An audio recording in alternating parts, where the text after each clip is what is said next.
আসসালামু আলাইকুম। দেশে প্রবাসে যারা যেখানে আছেন কী অবস্থা, সবাই কেমন আছেন? আশা করি ভালো আছেন।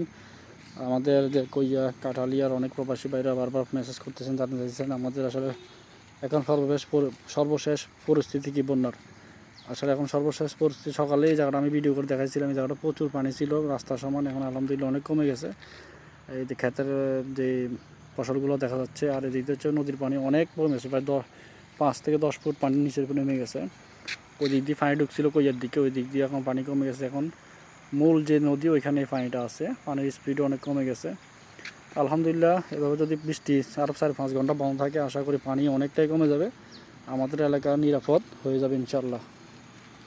বাড়িতে যোগাযোগ করতে পারতেছেন না, আসলে যোগাযোগ করতে না পারার পিছনে কারণ হচ্ছে কারেন্ট নাই। আমাদের এই এলাকায় কারেন্ট নাই, যেহেতু কারেন্ট না থাকার কারণে আশেপাশে যে টাওয়ারগুলো ছিল, শিবের বাজার, কৃষ্ণপুরের টাওয়ার, সব বন্ধ। যার কারণে আসলে এখন নেট নাই, এই জন্য আমি লাইভে দিতে পারতেছি না। আসলে এই হচ্ছে সর্বশেষ পরিস্থিতি। আশা করি কিছু আজকে রাত্রের মধ্যে স্বাভাবিক হয়ে যাবে সব কিছু, যদি বৃষ্টি না হয়। বৃষ্টি হলে আবার অবস্থা খারাপ হয়ে যাবে।